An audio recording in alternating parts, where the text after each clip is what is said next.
आई, sweater निकल गए। उसी तरह जैसे ही तुम्हारे यहां संपदा आई, ढेर सारे निकल गए। हमारा काका जी का छोरा है, हमारी बुआ जी का लड़का है, हमारा नाना जी का छोरा है। ये स्वेटर की तरह है, ठंड आई तो स्वेटर निकले, जब धन आया तो दुनिया के लोग निकले।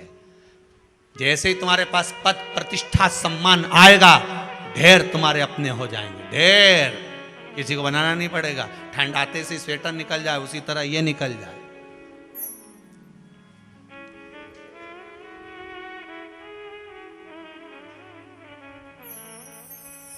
और जैसे ही गर्मी आई तो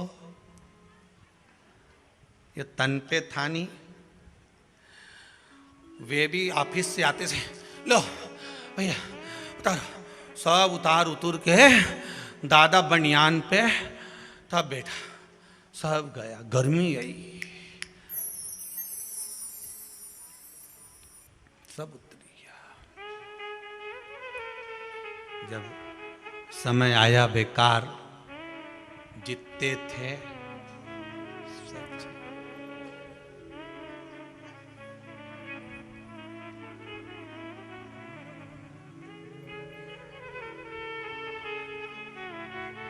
देवाधिदेव महादेव का स्मरण कर कर लक्ष्मी की वृद्धि के लिए, कार्य सिद्धि के लिए, संपदा को प्राप्त करने के लिए आप अपने ही दरवाजे के पास में एक दीप लगा सकते हो।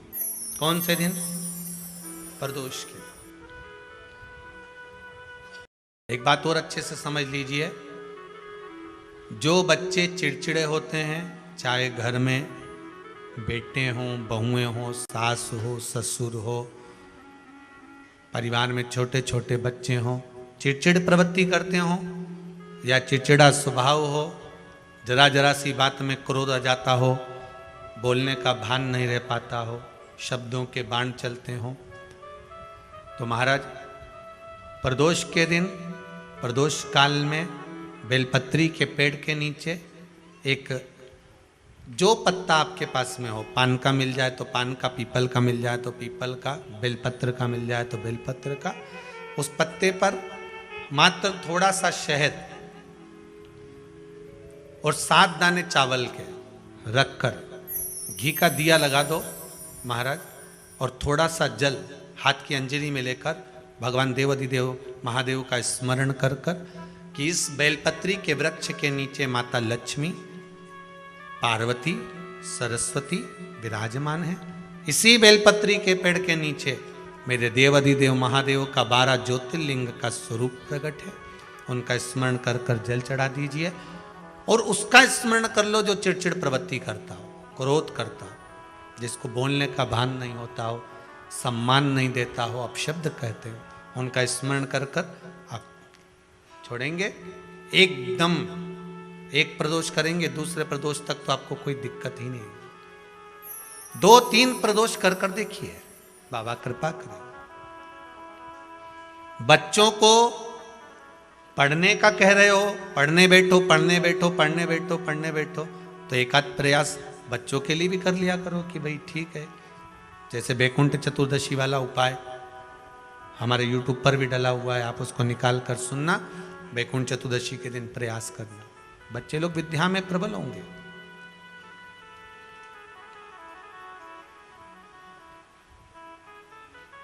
शिव उपासना का जो फल है वह 1000 गुना। ब्राह्मण देवता आज मंदिर के दरवाजे पर बैठे हुए थे, मंदिर की बुआरी लगाकर बेलपत्री को उठाकर एक बोरे में, एक बारदान में, एक झोले में भर रहे थे।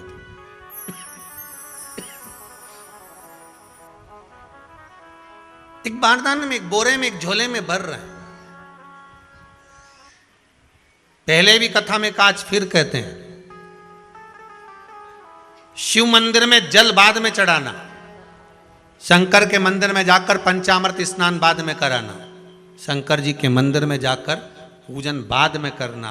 पहले थाली एक और रखकर शिव मंदिर में झाड़ू, पोछा या जो बेलपत्री, निर्माल्य जो भी रखा हो, उतरा हुआ सामान, उसको भरकर कहीं एक और, जहाँ मंदिर वाले रखते हो वहां ले जाकर रख दो, झाड़ू पोछा एक बार जरूर।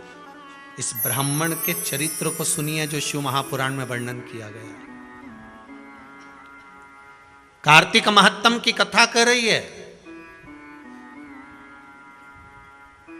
कार्तिक मास में पड़ने वाले प्रदोष के दिन महाराज वो ब्राह्मण बेलपत्री को उठा उठा कर बारदान में भर रहा था।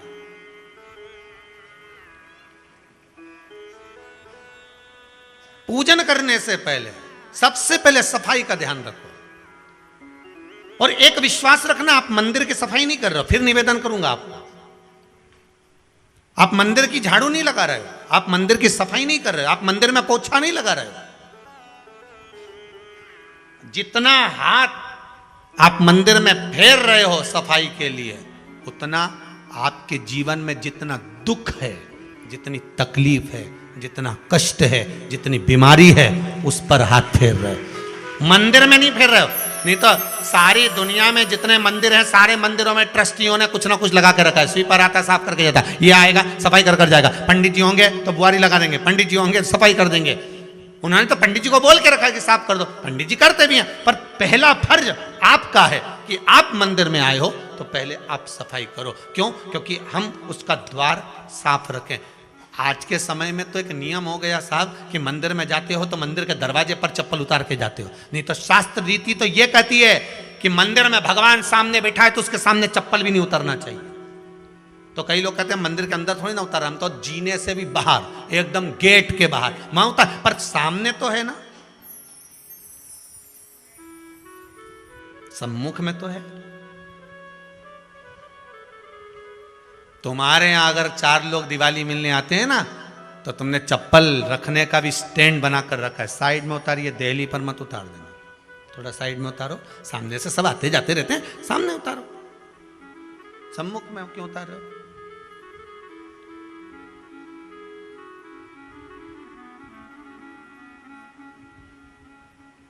थोड़ा द्वार पे से दूर उतारिए।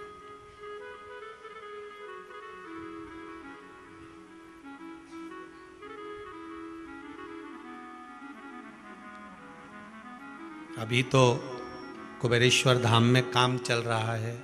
आप लोग जो दान दे रहे हो, आपके दिए हुए दान से निर्माण चल रहा है। अभी तो आप पहनकर जूता चप्पल भी अंदर आ जाते हो। भले दूसरे मंदिरों में चप्पल पहनकर हमने देखा है, आधिकाधिक मंदिरों में, ब्रजभूमि पर भी बहुत मंदिरों में लोग अंदर जूता पहनकर चले जाते हैं। पर जब तक बाबा नहीं बैठा तब तक तो आप पहनकर आ रहे हो। जिस दिन बाबा कुबेरेश्वर धाम में आकर बैठ गया, उसके बाद वो दोनों गेट पर चप्पल बाहर ही रहेगी। आओ आप, कंकर से शंकर, शंकर जब शरीर से लगेगा तब सुख भोगोगे, आनंद भोगोगे, सुख की प्राप्ति। अपने द्वार पर भी कितना सुंदर लिखा है भविष्य पुराण के अंतर्गत। और विष्णु पुराण में भृगु बाबा का चरण का चिन्ह भगवान विष्णु की छाती पर रहा। भगवान विष्णु की छाती पर भृगु बाबा के चरण का चिन्ह रहा।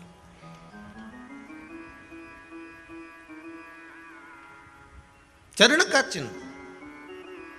अब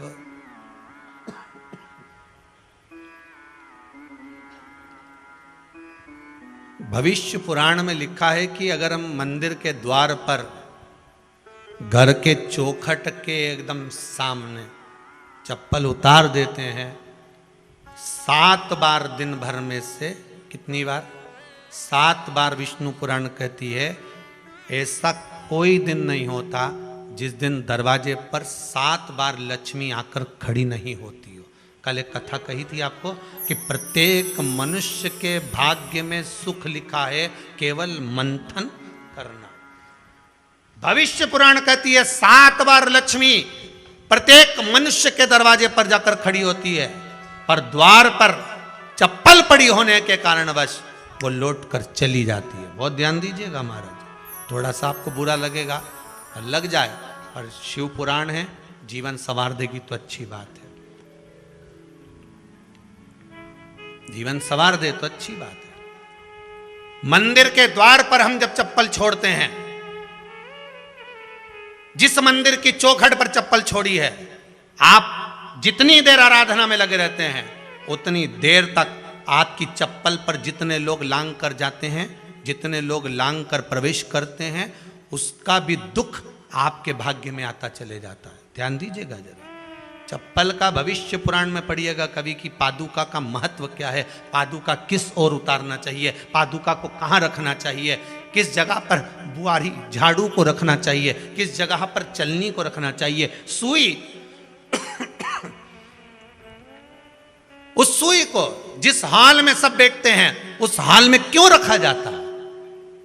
सुई तो इतनी सी है, पर जिस हाल में सब बैठते हैं उस हाल में ना तो झाड़ू रखते हैं, उस हाल में ना चलनी रखते हैं। भैया क्यों नहीं रखते?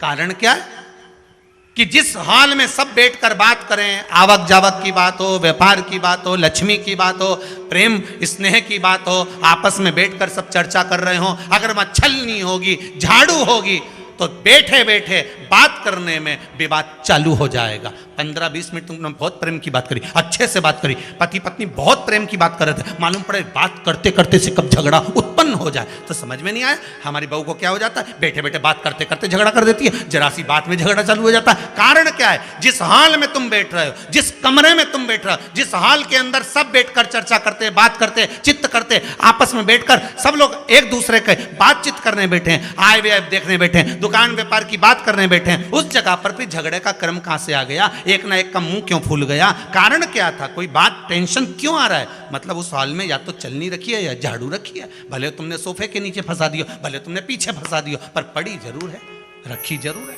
कहीं ना कहीं पड़ी होगी।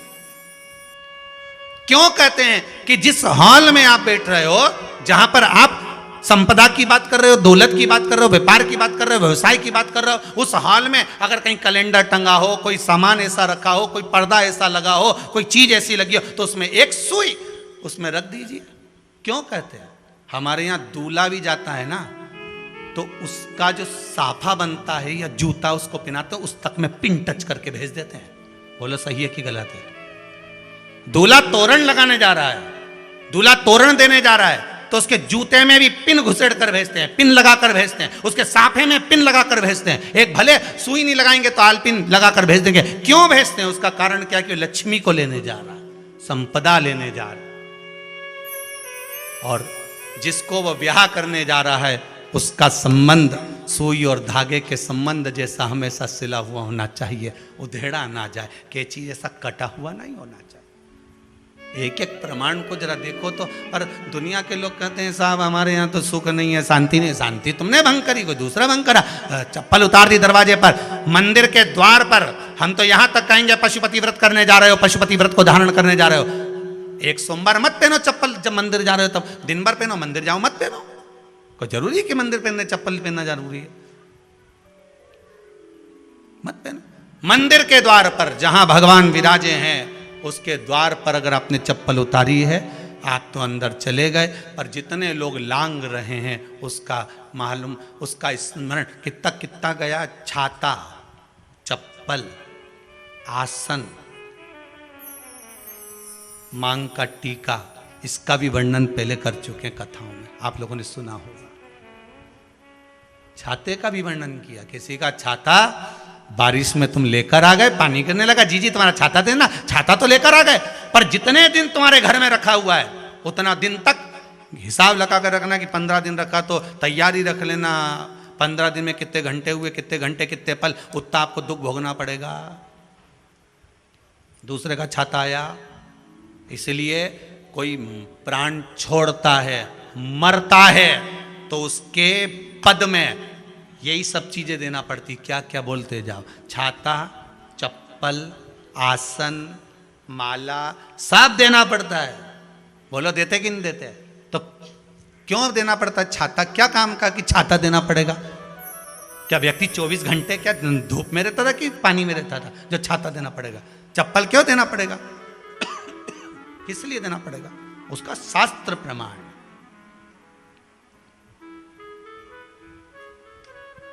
जरा सा राजा परीक्षित ने जरासंध के मुकुट को सिर पे पहन लिया था और बुद्धि बदल गई थी। समीक बाबा के गले में मरा हुआ सर्प डाल दिया था। सही है कि गलत है? केवल मांग का टीका अर्थात सिर पर मुकुट बदला और काम हो गया। बहुत ध्यान देना पड़ता है महाराज, बहुत ध्यान देना पड़ता है।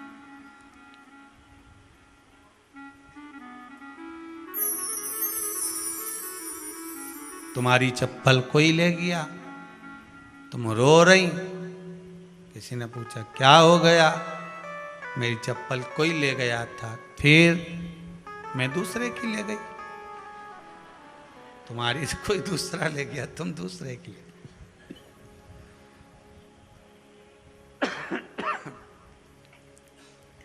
नहीं भाई,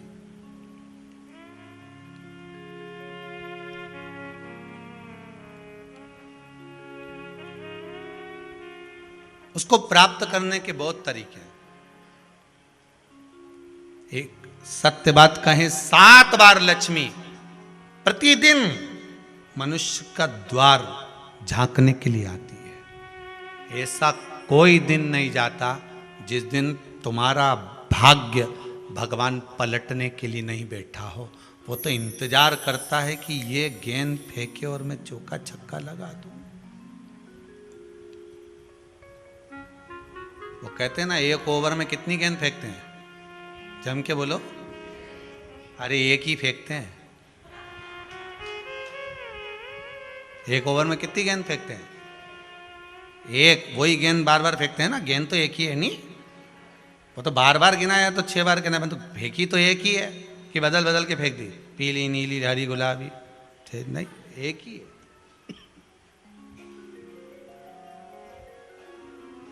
बदल बदल कर आया, गेंद एक ही थी, फिर फेंका कि ये तो वाइट निकल गई, फिर फेंकी, गेंद वही है, गिनती में 6 जा रही है।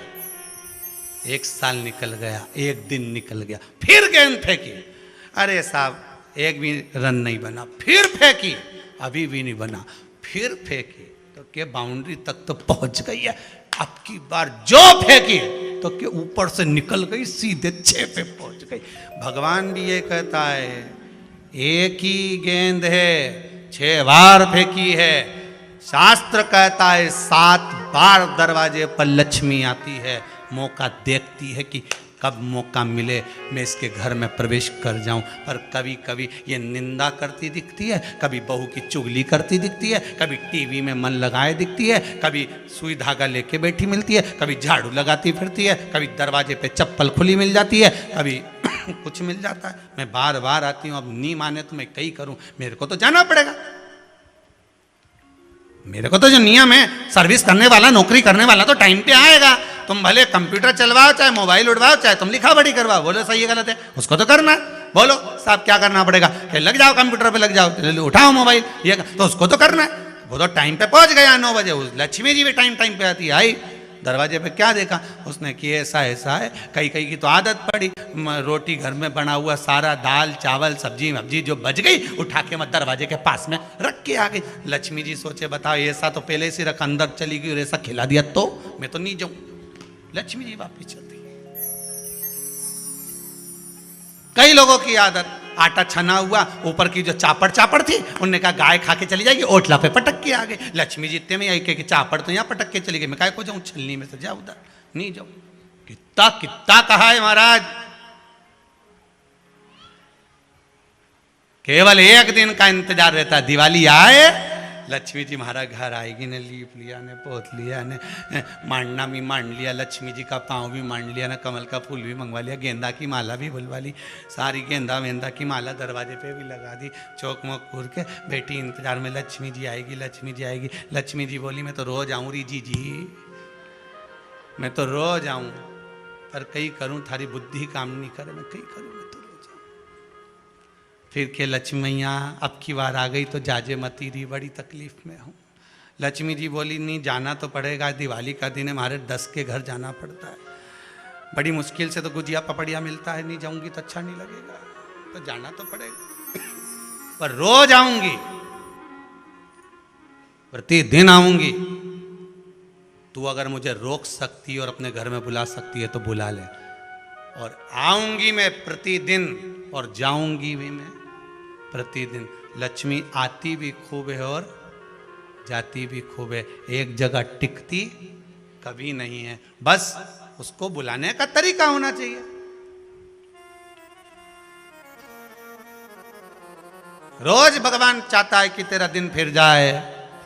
कथाओं में भी आप लोग बोलती हो, आंवला नवमी वगैरह की बोलना, जैसे ही का दिन फिर या, ऐसी बोलती हो ना कथा, कहानी सुनती हो जब, कैसे बोलती हो कहानी सुनने के समय पे, ये जैसे ही का दिन फिर यानी वैसा हमारा दिन फेर जे माता, ऐसा कर जे माता। तो माता जी बोले मैं तो रोज का दिन फेरूं तेरा, तू काहे के चिंता करे री कमला, काहे चिंता करे, मैं तो रोज का फेरू, तू सुधरे तो। मैं तो बिल्कुल तैयारी में।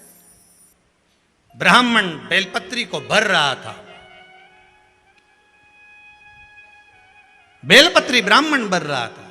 पार्वती जी ने शिव जी से कह दिया इसके पास कुछ भी नहीं है, आपका भगत है ये, आपका भगत है, इसके पास कुछ भी नहीं है, आप कृपा नहीं करोगे। शंकर भगवान बोले आज प्रदोष का दिन है, प्रदोष काल में ये मेरी सेवा में लगा है। सुनो पार्वती,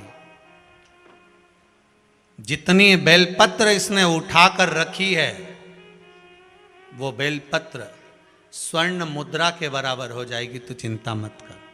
शिव पार्वती को कहकर चल दिए। शंकर पार्वती बात कर रहे थे, इतने में एक सेठ ने सुन लिया कि जितनी बेलपत्र भर के ले जा रहा है उतनी स्वर्ण मुद्रा हो जाएगी।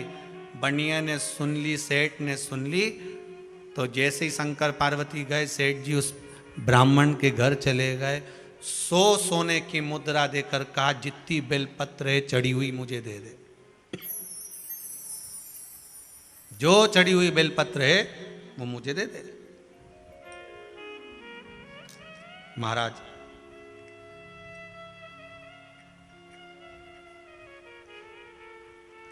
अब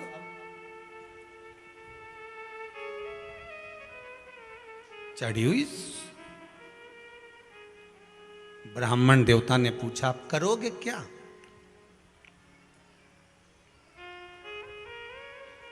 क्या करोगे इस चढ़ी हुई बेलपत्र का?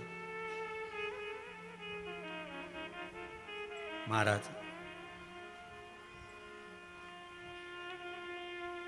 ये चढ़ी हुई जो बेलपत्र है ना, आप मुझे दे दो, मैं 100 स्वर्ण मुद्रा आपको देता हूं। धर्मपत्नी ने कहा दे दो। ब्राह्मण बोला यही तो हमारी पूंजी है, यही हमारी पूंजी है।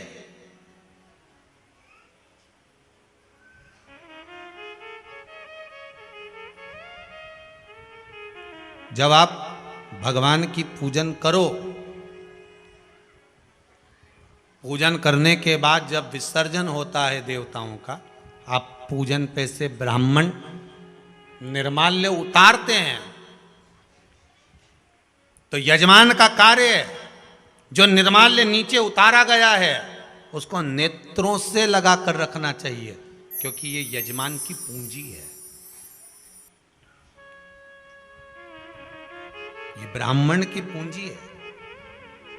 कर्मकांडी ब्राह्मण, पूजन करने वाला ब्राह्मण, भगवान की भक्ति में डूबने वाला ब्राह्मण, भगवान के भजन में, मंदिर दिवालय में पूजन करने वाला ब्राह्मण जब यजमान से पूजन कराता है, पूजन कराने के बाद जब निर्माल्य को उतारता है, जो चढ़ी हुई वस्तु है जब वो निर्माल्य होती है उसको उतारा जाता है, तो ब्राह्मण भी यजमान से कहते हैं इसको नयनों से लगा लीजिए। ये साधारण नहीं है। ब्राह्मण देवता ने कहा ये मेरी पूंजी है जो भगवान पे से उतरी है, मैं अपनी बेलपत्र क्यों दूं? नहीं, दे दो। 100 सोने की स्वर्ण मुद्रा भी तो मिल रही है, अपने बच्चों का पेट भराएगा। ब्राह्मण ने 100 स्वर्ण मुद्रा के लिए दे दिया। बनिया ले गया बेलपत्र को। भगवान ने कहा था ये बेलपत्र धोकर ब्राह्मण चढ़ाएगा तो इसको उतनी ही स्वर्ण मुद्रा प्राप्त होगी जो उतरी हुई। आपको पहले भी कहा, केवल एक बेलपत्र ऐसी है जो उतरने के बाद धोकर फिर चढ़ा दो। बनिया बैठ गया, आज नहा धो के स्नान करके चढ़ाने लगा। अब इसका मन शंकर जी में तो था ही नहीं, इसका तो उतना था कि ये जितनी चढ़ेगी उतनी स्वर्ण मुद्रा मिलेगी। अब ये तो लालच से कर रहा था। चढ़ती गई, सुबह से शाम हो गई, भगवान नहीं आए। इसने शंकर भगवान के शिवलिंग को पकड़ा और उस बनिए ने, उस सेठ ने शिवलिंग को पकड़कर कहा, ए शंकर,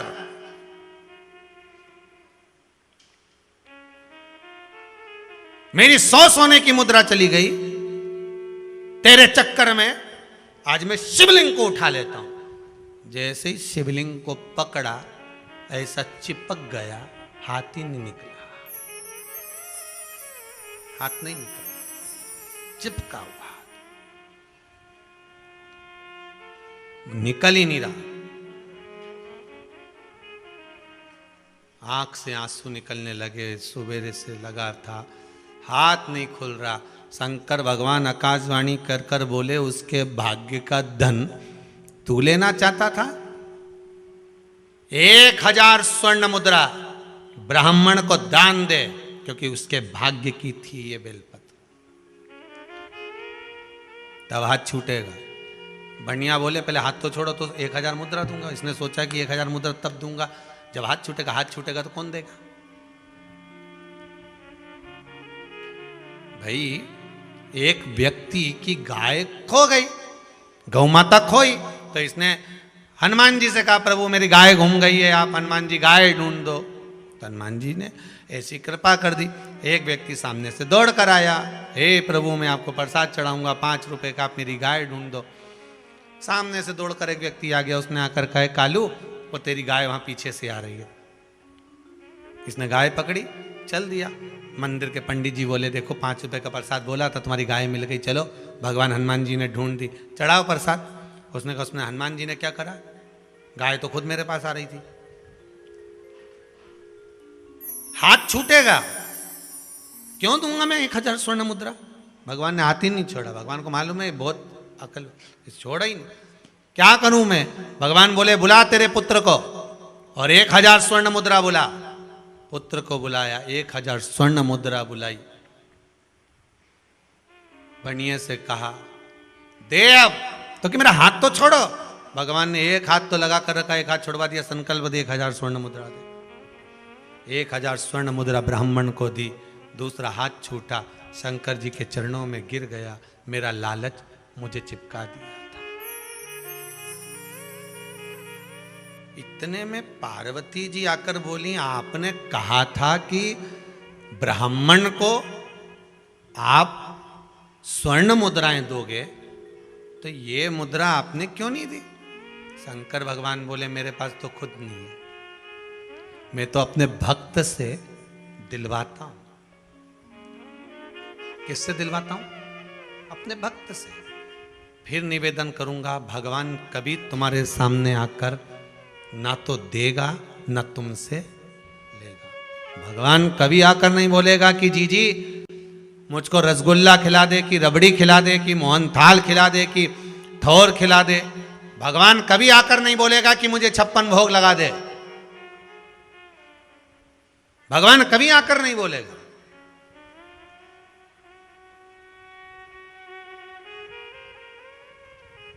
भगवान तो किसी को एक माध्यम बनाएगा और भेज देगा, जा तेरा वो काम हो जाएगा। माध्यम बनाकर भेजा। और हम तो कहते हैं संपूर्ण विश्व में, सारे संसार में जब एक तरफ श्रीमद् भागवत कथा चल रही थी, बीच में ये शिव महापुराण की कथा अगर कोरोना महामारी में आई है, तो ये जान लेना कि भगवान ने माध्यम बनाकर भेजा है कि तुम्हारी जिंदगी को संवार लो। ये शिव महापुराण की कथा अगर आज आई है, तो ये आपके जीवन को संवारने वाली है, आपके जीवन को सार्थक बनाने वाली है, सार्थकता प्रदान करने वाली। ये जीवन को एक परमात्मा की शरणागति तक लेकर जाने वाली।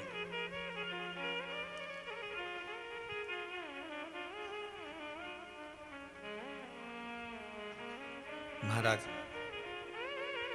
शंभु शरणे पड़ी मांगू घड़ी रे घड़ी, दुख काटो दया करी न दर्शन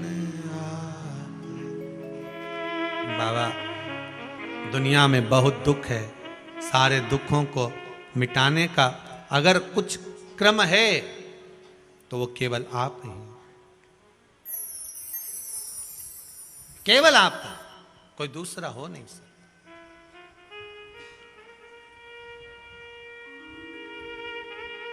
भगवान कभी सामने आकर नहीं देगा, भगवान कभी तुम्हारे सामने आकर लेगा भी नहीं। भगवान तो किसी को माध्यम बना देता है। देव ऋषि नारद के अहंकार को तोड़ना था तो देव ऋषि नारद से तप करवा लिया।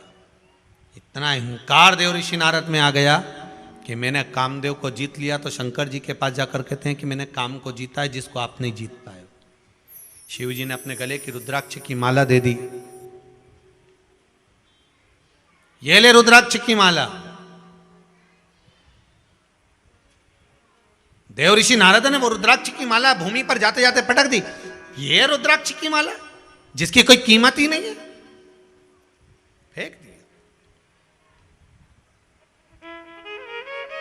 रुद्राक्ष का मोल क्या होता है, रुद्राक्ष का मूल्य क्या होता है, ये रुद्राक्ष पहनने वाला ही जान सकता है।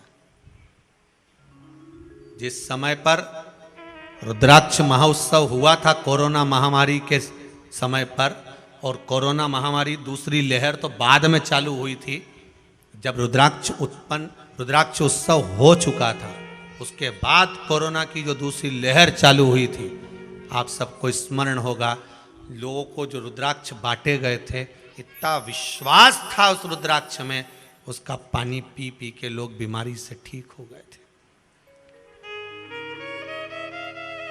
आज भी कई पत्रों में लिखा हुआ है, इनमें कई पत्र,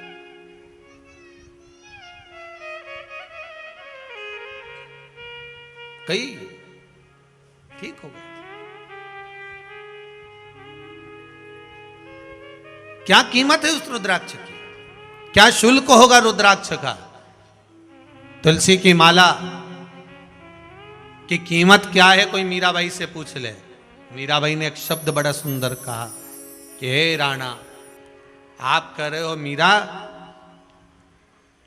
हे मीरा, कि तुलसी की माला छोड़ो मेरी मीरा, तुम पहनो नौलख हार, मीरा तेरो क्या लागे, क्या लागे री गोपाल, मीरा तेरो क्या लागे। मीराबाई कहती है तुलसी की माला नहीं छोड़ू राणा, कि तुलसी की माला नहीं छोड़ो राणा, अरे यही तो हमारो श्रृंगार, मीरा तेरो क्या लागे री गोपाल, मीरा तेरो क्या लागे। हमारे कमी पड़ी, 9 लाख हार पड़े हैं, मीरा पहन ले, आभूषण पड़े हैं वो पहन, तुलसी की माला की कीमत क्या है। मीराबाई कहती है सुनो राणा, रात को मरूंगी, आधी रात को सारा आभूषण उतार लिया जाएगा, केवल एक तुलसी की माला धागे में पड़ी रहेगी तो वो उतारी नहीं जाएगी। यम के दूत सोने के आभूषण नहीं देखते, यम के दूत रुद्राक्ष की माला और तुलसी की माला ही देखते हैं, उनको एक ही चीज नजर आती है, उसके सिवाय कुछ नहीं। सोने की माला पहनोगे फिर वही बात आ गई,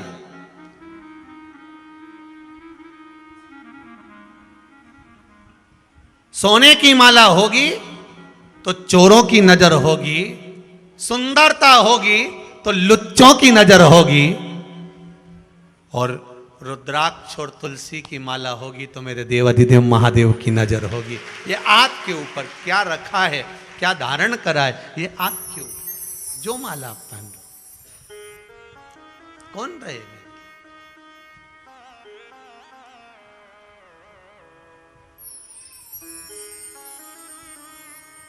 कीमत क्या है रुद्राक्ष की, कीमत क्या है तुलसी की, कीमत क्या है उसको जानो। तुलसी की संविधा, तुलसी की लकड़ी, तुलसी का दल, तुलसी की मंजरी, तुलसी की पत्ती, उसका महत्व क्या है समझ में आए तब जाने ना। सारे चंदनों में सर्वश्रेष्ठ चंदन होता है हरि चंदन, जो तुलसी की जड़ को घिसकर बनाया जाता है। तुलसी की जड़ को घिसकर बनाया जाता है, हरि चंदन भगवान को समर्पित होता है, सर्वश्रेष्ठ चंदन माना गया। जैसे आपको कल कथा में कहा था, कल या परसों में, कि बेलपत्र के पेड़ की छाल मिल जाए तो उसको भी घिसकर चंदन बनाकर शिव को लगा सकते। पीपल के वृक्ष की छाल मिल जाए तो उसको घिसकर चंदन बनाकर शिव को लगा सकते। कितना महत्व है उसका, कितना। महाराज शमी के वृक्ष की छाल, उसका भी चंदन बनता, वो भी शिव को चढ़ता। जैसे शमी वृक्ष की पत्तियां, शमी की पत्ती, शमी वृक्ष का जो महत्व पहले कहा है, शमी वृक्ष की पत्तियां जब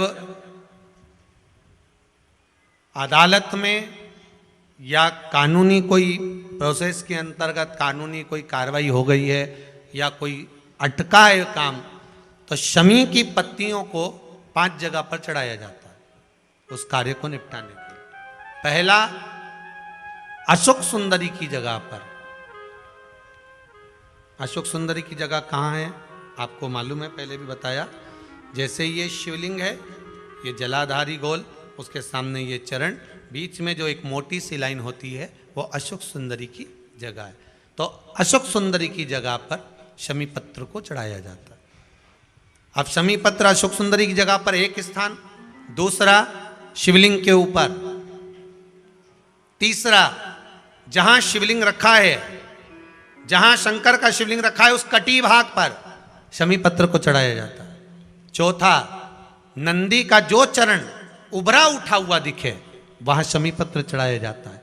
पांचवा, शंकर भगवान के मंदिर के द्वार पर शमी पत्र चढ़ाया जाता है। केवल एक ही बार चढ़ाना चाहिए, जिस कामना से चढ़ा रहे हो, जो अदालत में कार्रवाई चल रही हो या कोई प्रशासनिक परेशानी आ गई हो या कोई काम अटका पड़ा हुआ है तो उसके लिए चढ़ाया जाए। 5 स्थान है हमारा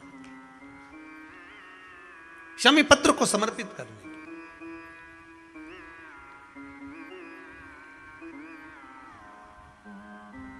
5 स्थान दिए गए। शमी पत्र को आप 5 चढ़ाएंगे, आपकी प्रशासनिक जो व्यवस्थाएं वो सुचारू हो जाएगी, वापिस कोई तकलीफ नहीं आएगी। शमी पत्र की महत्वता, चंदन की महत्वता। तो यहां शिव महापुराण की कथा कर रही है। देव ऋषि नारद के भीतर जो अहंकार आ गया था, भगवान शिव ही अहंकार देने वाले थे, और जो रुद्राक्ष की माला दी, फेंक दी, चल दिया, चले भगवान विष्णु के यहाँ पहुंचे, क्योंकि शंकर जी ने तो मना कर दिया था कि बताना मती, पर भगवान विष्णु के यहाँ जाकर उन्होंने बता दिया। भगवान विष्णु के यहाँ जाकर कह दिया। कई लोगों की आदत रहती है, डोंडी पीटने की बड़ी आदत रहती है। साहब मैंने तो ऐसा करा, मैंने तो इतना का दान दिया, मैंने तो इतना का ऐसा करा। अरे डोंडी पीटी क्यों पीटी? कर दिया, भूल गए, छोड़ दो अब उसको कि आपने क्या करा, क्या करा उसको छोड़ दो अब। नहीं बोले।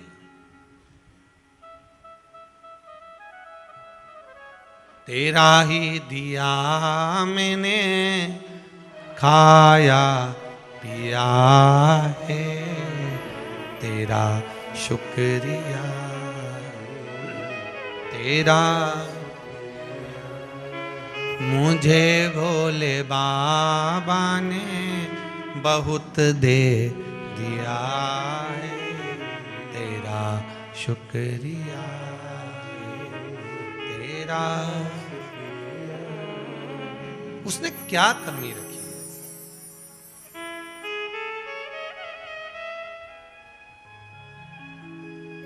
क्या कमी रखी महाराज?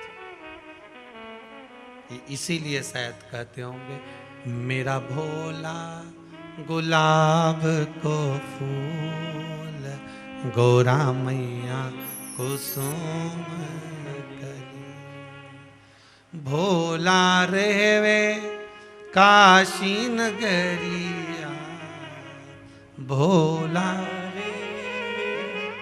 काशी नगरिया, मेरी गौरा रेवे हिमालय।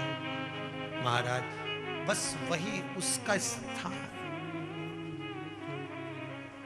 शिव है। जाकर नारद जी ने कहा भगवान के सामने, भगवान विष्णु के सामने आदत रहती है। गौतम बुद्ध ने अपने शिष्य से कहा मुझे पानी पीना लेकर आ, जल्दी जाओ, जल्दी जा पानी लेकर आ, प्यास लग रही है, जल्दी जाओ, मेरा कंठ सूख रहा है, पानी लाओ। गौतम बुद्ध के शिष्य गए पानी लेने के लिए, वापस लौट कर आ गए, महाराज हम पानी नहीं लाए। क्यों? मां कोई कपड़ा धो रहा था, कोई बर्तन धो रहा था, कोई अपनी गाड़ी धो रहा था, पानी तक गंदा था, हम कैसे लेकर आते? वापिस आ गए। गौतम बुद्ध ने कहा बहुत तेज प्यास लग रही है, पानी तो लाना पड़ेगा, प्यास बहुत तेज लग रही है, जल्दी जाओ पानी लाओ, जाओ जल्दी से। इस पुनित पावन कुबेरेश्वर धाम की धरा, जहां आपकी भक्ति और विश्वास दोनों दृढ़ी है,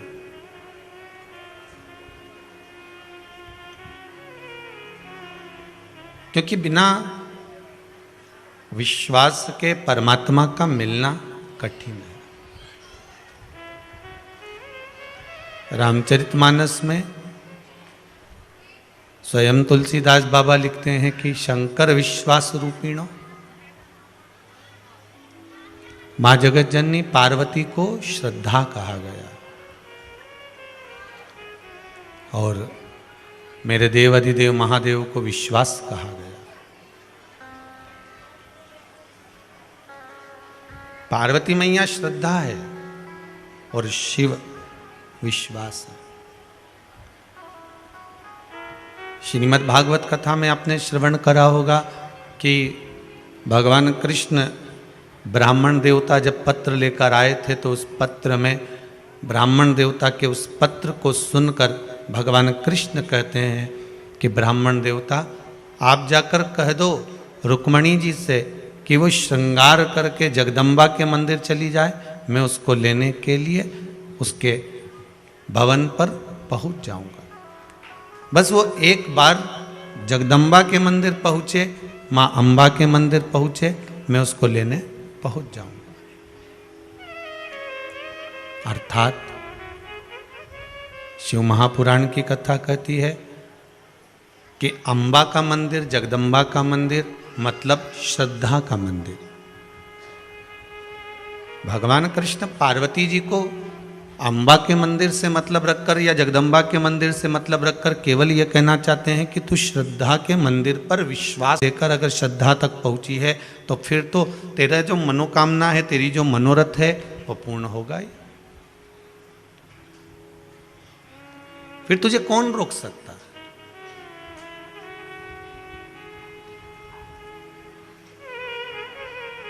भरोसो दृढ़ इन चरणन कैरो, श्री वल्लभ नक चंद्र छटाविन सब जग माही अंधेरो। अगर विश्वास पक्का है तो भगवान मिलता जरूर है।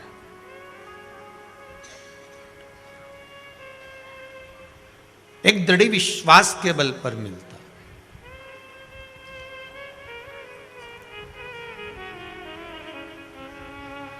और अगर विश्वास पक्का नहीं है, भरोसा अगर पक्का नहीं है तो फिर परमात्मा मिले कहां से? यहां तक शिव महापुराण की कथा कहती है कि घर में आप रह रहे हैं, परिवार में आप रह रहे हैं, तो बस एक बात का ध्यान कर रहना कि हम जिस परिवार में, हम जिस घर में रह रहे हैं, जितने लोग घर में निवास करते हैं, इनके प्रति हमारा विश्वास होना चाहिए।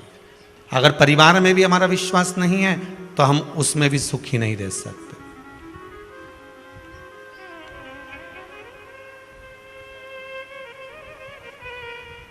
शिव विश्वास की ही मूर्ति है। ब्रह्मा जी को भगवान शंकर पर विश्वास नहीं हुआ था, इसलिए ब्रह्मदेव का सिर कटा था और कर्मनाशा नदी प्रकट हुई थी।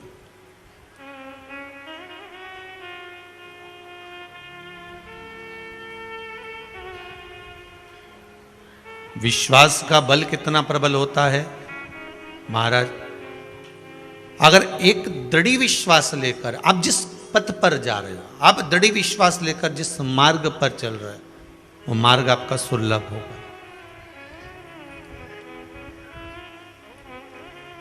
कथा में आज सिलवासा से आए चमड़िया परिवार, जो पहले ऑनलाइन कथा में ही मुख्य यजमान बन चुके हैं। पूरे सिलवासा में भगवान की भक्ति और भगवान शंकर के प्रति विश्वास को जगाने का प्रयास करते रहते हैं। उनके साथ जो उनकी धर्मपत्नी बैठी है, उनका काम ही यही है कि आप शंकर का ये एक प्रयोग कर कर देख लो। अगर बाबा कृपा कर दे तो अच्छी बात है, करुणा कर दे। आप किसी को मार्ग बता रहे हो तो हो सकता है कि हमारे भी कुछ मार्ग सुलभ हो जाएं, हमारे भी मार्ग खुल जाएं। एक व्यक्ति अगर किसी के मार्ग को बंद कर देता है ना, तो सबसे ज्यादा प्रॉब्लम उसको होती है कि वो भी तो वहीं से निकलता था।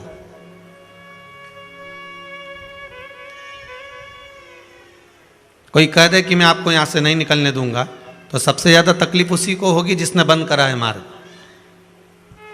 कि अब आप भी वहां से नहीं निकल पाओगे। आप किसी के लिए अगर मार्ग प्रशस्त कर रहे हो, आप किसी के लिए मार्ग खोल रहे हो, तो ये शिव महापुराण की कथा कहती है कि विश्वास रखकर अगर आपने मार्ग खोला है तो उसका फल आपको मिलना ही है।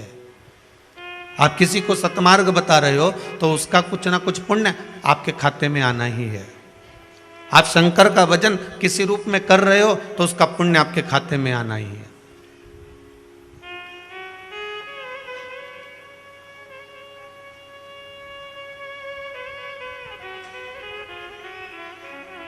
उस पुण्य की परिभाषा केवल आपका विश्वास है। आज एक बुजुर्ग माता, जब सुबह 10 बजे आपसे हम मिल रहे थे, उसके पहले एक बुजुर्ग माता से हम मिले। जब उसको लेकर आए थे तो ऐसे गोदी में उठाकर लेकर आए थे, शायद कहीं बैठी होंगी। तो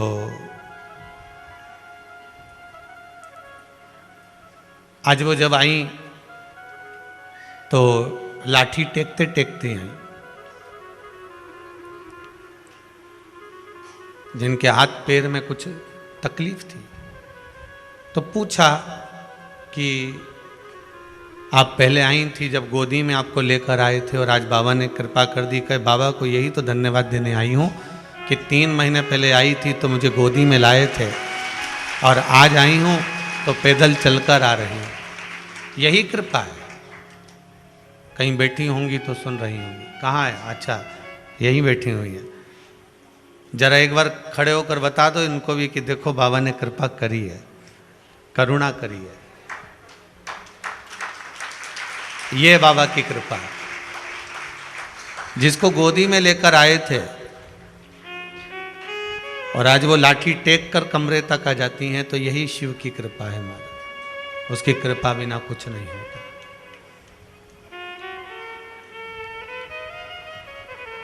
उदारता मेरे शंकर की है। रामचरितमानस में तो यहां तक मेरे तुलसी बाबा लिखते हैं कि गूंगा अगर बोल नहीं पाता तो वो भी शंकर पर अगर विश्वास कर ले तो बोल जाता है। रामचरितमानस को प्रारंभ करते समय कहा कि लंगड़ा भी पहाड़ लांग जाता है अगर विश्वास पक्का हो तो। लूला भी अपने हाथ से कार्य करने पड़ता है, कार्य करने लगता है अगर विश्वास पक्का हो तो।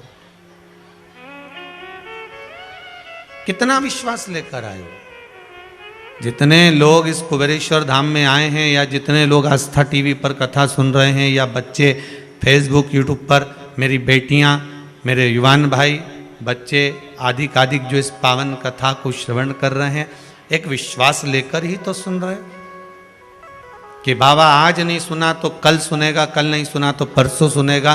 पर हमारी जो कामना है, ये विश्वास रखता हूं कि बाबा पूर्ण जरूर करेगा, उसको छोड़ने वाला नहीं हूं,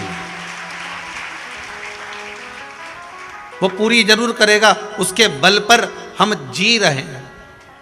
भरोसो दृढ़ इन चरणन करो, श्री वल्लभ नक चंद्र छटा बिन सब जग माही अंधेरो। आपकी दृढ़ता, आपका विश्वास प्रबल हो। एक ब्राह्मण का पावन चरित्र बड़ा सुंदर आता है महाराज, बड़ा सुंदर चरित्र। एक ब्राह्मण जो गांव में निवास करता है, और ब्राह्मण देवता जिस गांव में रह रहे थे, एक मंदिर था जिस मंदिर में शंकर जी का शिवलिंग था, और मंदिर में शंकर जी के शिवलिंग का पूजन करना, अर्चना करना, निवेदन करना, वही कार्य उनका था, बस वही कार्य, इसके सिवाय कुछ नहीं। एक बात आपको कह दें अच्छे से, आप लोग सुबह 9 बजे से 8 बजे से जगह संभाल कर बैठे हो कथा सुनने के लिए कि बाबा हमारी विनती स्वीकार करेगा, और वही वाली बात आ गई कि सामने भगवान आ गया और उसके बाद आप इधर उधर ध्यान दोगे तो भगवान की भक्ति कैसे प्राप्त करोगे? इतनी देर तक फिर बैठने का मतलब क्या हुआ?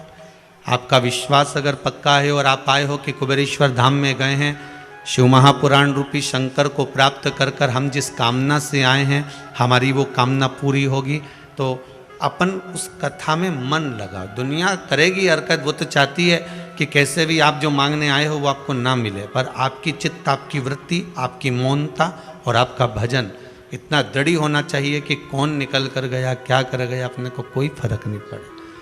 कितनी कितनी दूर से आप लोग आए हो विश्वास लेकर, कितने घंटे से बैठे हुए हो इंतजार करते करते, और परमात्मा की भक्ति का मिलने का समय हुआ और आप अगर शोर करें या फिर प्राप्त ना कर पाए तो हमको भी लगेगा इतनी दूर से आए और आपकी कामना पूरी नहीं हुई। शंकर रूपी शब्दों को ग्रहण करिए। ब्राह्मण देव शंकर भगवान के शिवलिंग का पूजन करते हैं, अर्चना करते हैं।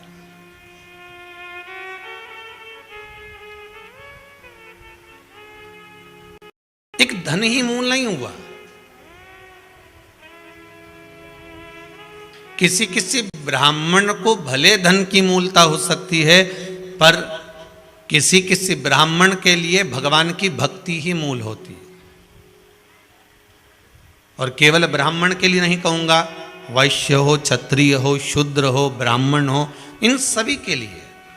किसी के लिए धन जरूरी हो सकता है, किसी के लिए संपदा जरूरी हो सकती है, किसी के लिए दौलत जरूरी हो सकती है, पर किसी किसी के लिए भगवान की भक्ति ही जरूरी है। उसने जन्म दिया है, और अगर उसने हमको पैदा किया है, इस मृत्यु लोक में अगर जन्म दे दिया उसने, तो ये पक्का है कि हम अगला जन्म फिर भोगे, फिर मृत्यु लोक में आए, फिर हमारा जन्म हो, हम ये नहीं चाहते। जगत गुरु शंकराचार्य जी का चरित्र कहता है, पुनरपि जननम पुनरपि मरणम, के इस प्रपंच से हमको छूट जाना।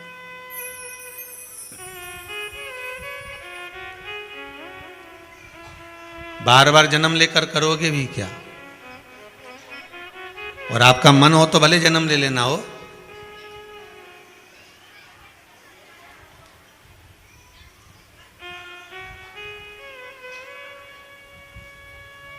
एक बार आपसे प्रश्न किया था इसी व्यासपीठ से कि कहाँ जाना चाहते हो, वैकुंठ की नरक? बोला था एक बार यहीं से, इसी व्यासपीठ से। किसी एक भाई ने व्हाट्सएप पे लिख कर भेजा है, जहां सियोर वाला गुरुजी जाएगा वहां, लिख कर दिया उसने।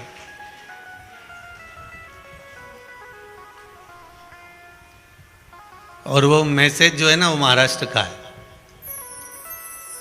अब भाई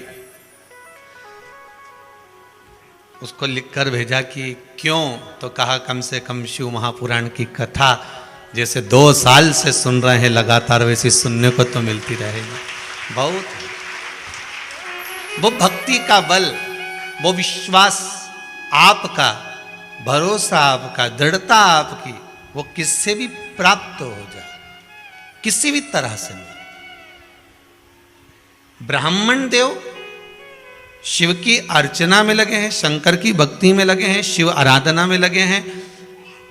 थोड़ा सा कहीं भाग मिल जाता था तो घर में लेकर आ जाते थे, पर भाग जब घर में लेकर आते थे तो कोई भगत मांगने वाला आ जाता था तो उसको भी दे देते थे।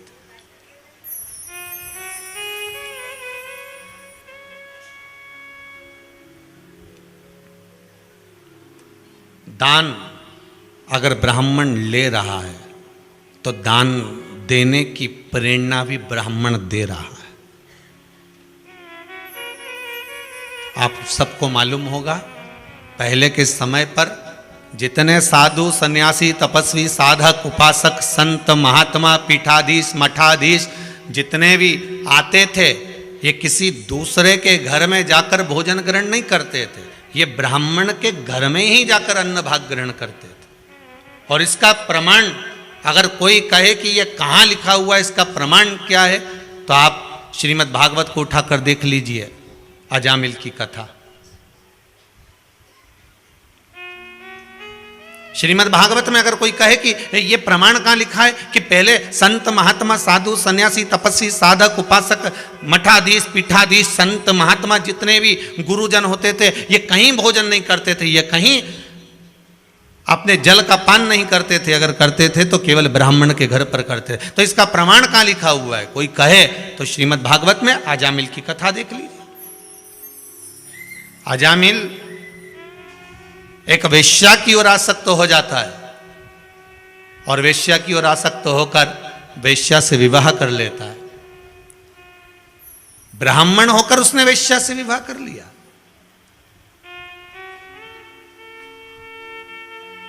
गांव में संत आ गए, साधु आ गए, उन्होंने आवाज लगाई, भैया कोई ब्राह्मण का घर है? तो गांव के लोगों ने हंसी उड़ाने के लिए कह दिया, एक ब्राह्मण का घर है पर उसकी धर्मपत्नी वेश्या है। संत पहुंच गए उसके दरवाजे पर, आवाज लगाई, हे ब्राह्मण देव, हे अजामिल, हे अजामिल। अजामिल बाहर निकल कर आए, बोले महाराज अजामिल आप ब्राह्मण हो? हाँ। आपका क्या गोत्र है? हमारा ये गोत्र है। अच्छा,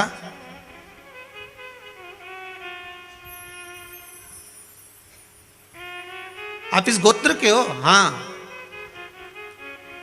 हम 12 संतों की जमात आई है, हम 12 संत लोग आए, साधु सन्यासी यहां पर आए। अच्छा, तो फिर हम आपके यहां भोजन करेंगे? अजामिल हाथ जोड़कर कहता है, मैं भोजन कराता मना नहीं है, पर बात इतनी सी है कि मैं भोजन नहीं करा सकता। क्यों? क्योंकि मेरी धर्म पत्नी वैश्या है, मैंने उससे शादी करी है।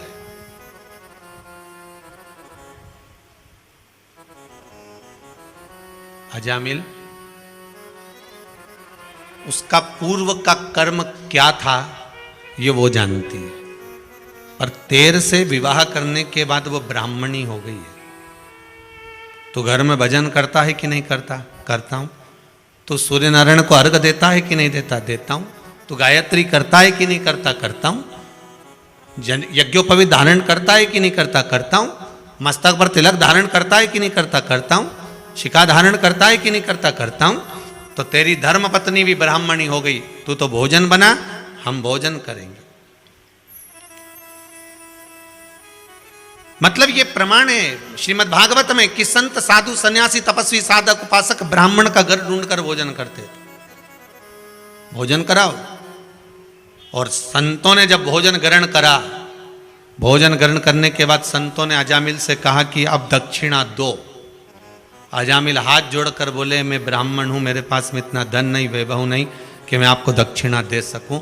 मैंने पहले ही भोजन कराने से पहले कहा था कि दक्षिणा नहीं दूंगा, तो मेरे पास है ही नहीं, मैं क्या दूं आपको? संतों ने कहा अगर दक्षिणा नहीं है तुम्हारे पास में तो हमें दक्षिणा में कोई पैसा नहीं चाहिए, हमें दौलत और धन नहीं चाहिए, हमें तो दक्षिणा में केवल एक वचन चाहिए। क्या वचन? कि तुम्हारी धर्मपत्नी के गर्भ से अगली जो संतान होगी उसका नाम तुम नारायण रख देना, बस इससे ज्यादा कुछ भी नहीं चाहिए।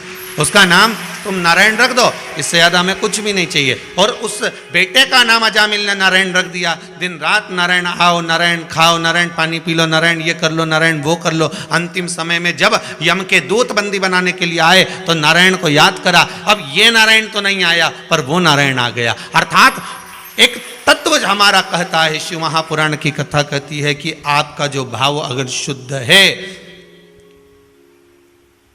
अगर ब्राह्मण दान ले रहा है तो ब्राह्मण दान देने की प्रेरणा भी दे रहा है। भोजन कराकर, भजन कराकर, स्मरण कराकर, सत्संग। पहले के समय में चाहे वैश्य हो, चाहे क्षत्रिय हो, चाहे ब्राह्मण हो, चाहे शूद्र वर्ण हो, ये चारों जो वर्ण थे ये दान करना भी बहुत अच्छे से जानते।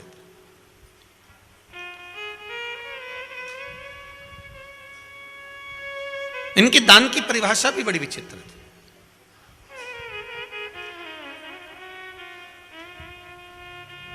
कोई केवल यही नहीं है कि आपने कुआं बनवाया, आप ही ने बावड़ी बनवाई, आप ही ने केवल मंदिर बनवाया, या आप ही ने कोई आश्रम बनवाया, या आप ही ने गौशाला, या आप ही ने वृद्धाश्रम बनवाया। नहीं नहीं नहीं, शिव महापुराण की कथा तो यहाँ तक कहती है कि पुराने संवाद उठाकर देखिए। अगर पहले के समय में लिखा हुआ आता था कि इन्होंने बावड़ी बनवाई, इन्हें कुआं बनवाया, इनने पेड़ लगवाया, इनने ये करवाया, अर्थात दान धर्म पुण्य सत्कर्म संकीर्तन ये हर जगह पर विराजमान।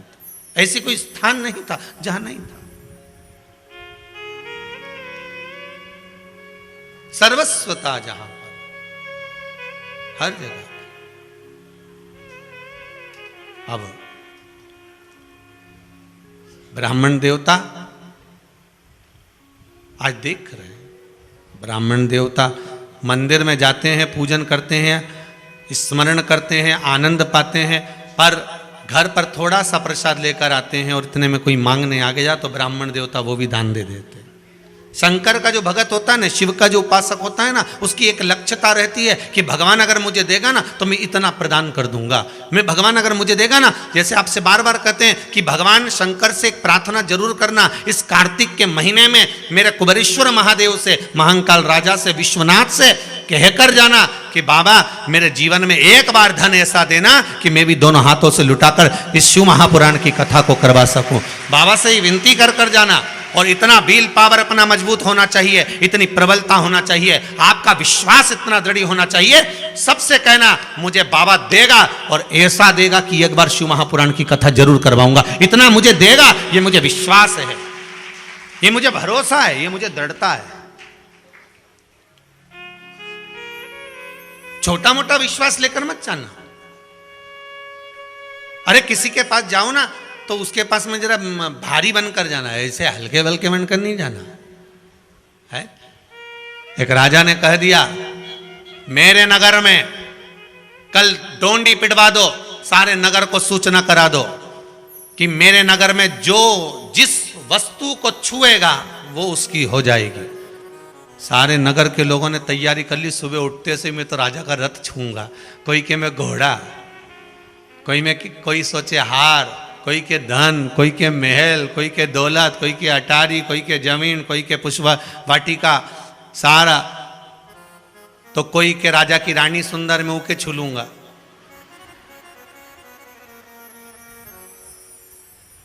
दुनिया है,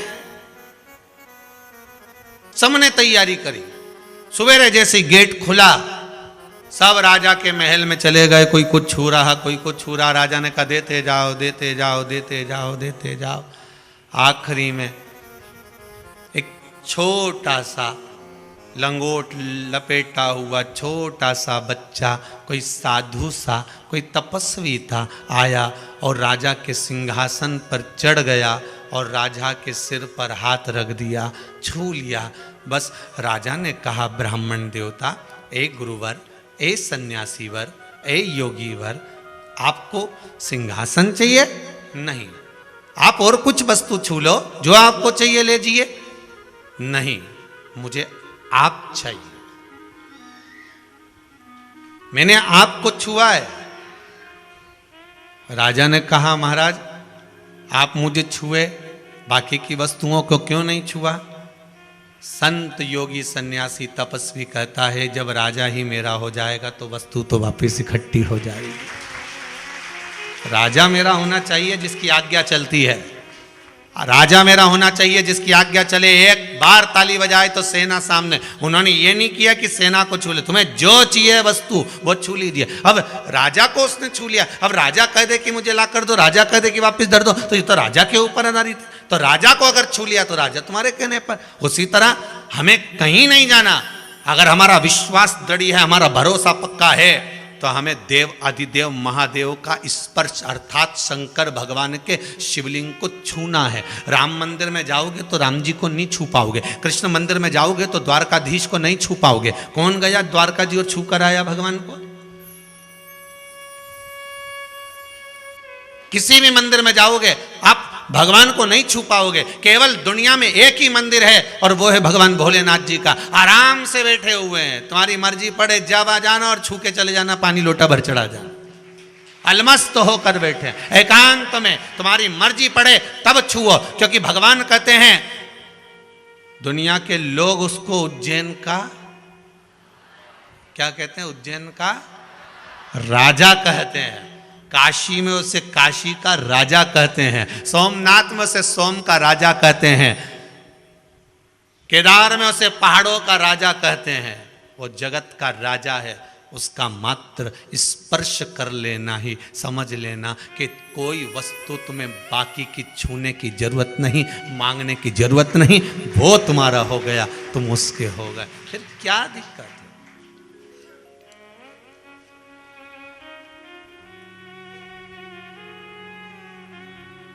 फिर क्यों सोचना?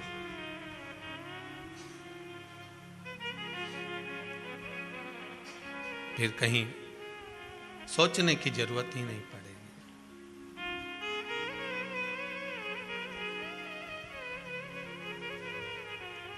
तो फिर किसी वस्तु को छूना पड़ेगा क्या आपको? नहीं ना, किसी वस्तु को छूने की जरूरत भी नहीं पड़ेगी।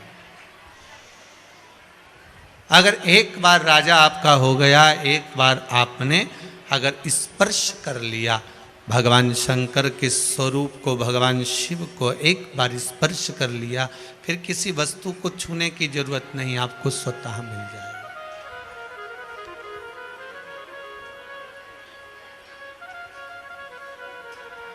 अब हम संसार की वस्तुओं को छूने का प्रयास करते हैं और भगवान कहते हैं कि तुम मुझे एक बार छू कर देख, एक बार मेरा स्पर्श कर दे।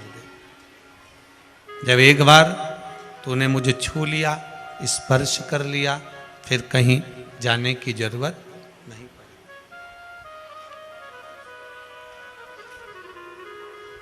क्यों सोचना?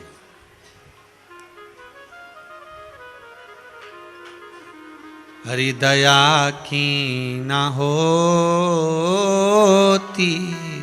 जो आदत तुम्हारी,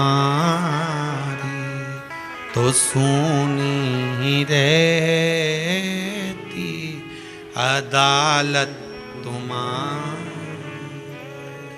गरीबों के दिल में जो जगह तुम न पाते, तो किस दिल में होती इबादत तुम्हारी।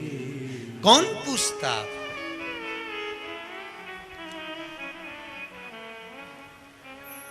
अरे स्कूल में जो टीचर रखते हैं ना, बहुत ध्यान दीजिएगा महाराज, स्कूल में टीचर हर सब्जेक्ट का अलग होता है। बोलो सही है कि गलत है? गणित वाला गणित पढ़ाएगा, तो गणित कौन पढ़ा सकता है? जो गणित पहले जम के तो बोलो पढ़ चुका है। विज्ञान कौन पढ़ा सकता है? जो विज्ञान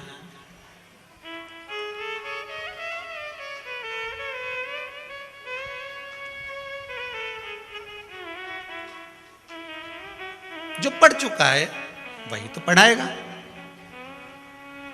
भले बच्चे कह दें, बच्चों के मन में भले आए कि हमने पढ़ाई करी, पर वो कहते ना, मैडम आपकी कसम सारी रात पढ़ते हम, फिर भी आते नंबर कम, बताओ क्या करें हम।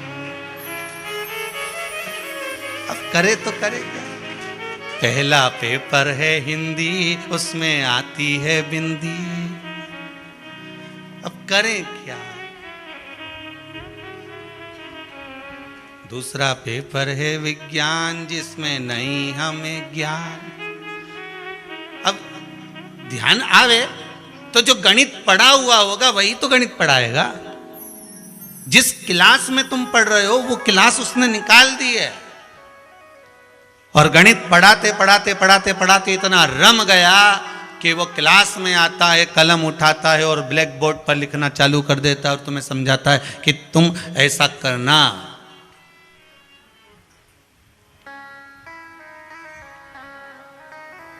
जब तुम कोई हल करने बैठो और तुम्हारे पास में अंक कम पड़ जाए तो 2 उधर से ले लेना। जब तुम्हारा भी विवेक काम नहीं करे तो पड़ोसन से जाके शिव महापुराण का 2 उधर से ले लेना। बस गणित जो पढ़ चुका होगा वही तुमको पढ़ा रहा होगा, विज्ञान जो पढ़ चुका होगा वो विज्ञान पढ़ा रहा होगा, फिजिक्स जो पढ़ चुका होगा वो फिजिक्स पढ़ा रहा होगा, केमिस्ट्री जो पढ़ चुका होगा वही केमिस्ट्री पढ़ा रहा होगा।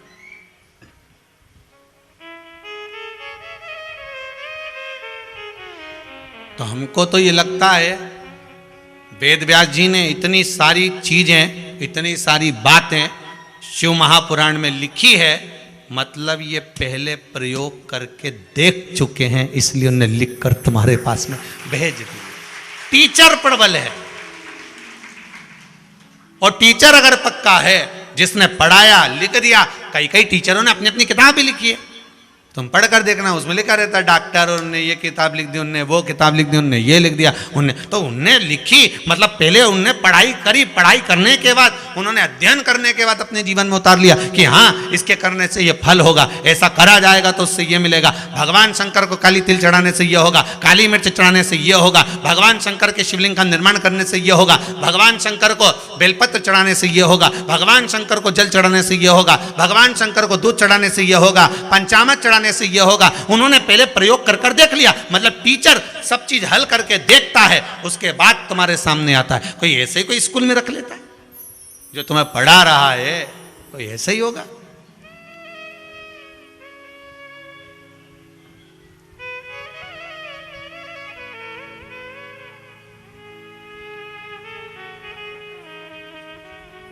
कुछ तो दिया होगा उस परमात्मा ने, और कर कर देखो। उस टीचर ने लिखा, वेद व्यास जी ने इस पोथी को लिखा तो पूरा अनुभव कर कर लिखा, पूरा अनुभव।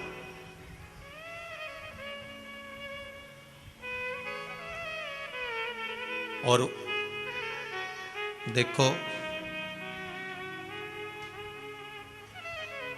किसी भी प्रश्न को पहले हल कर कर देखो कि हो रहा है कि केवल घबराना नहीं है।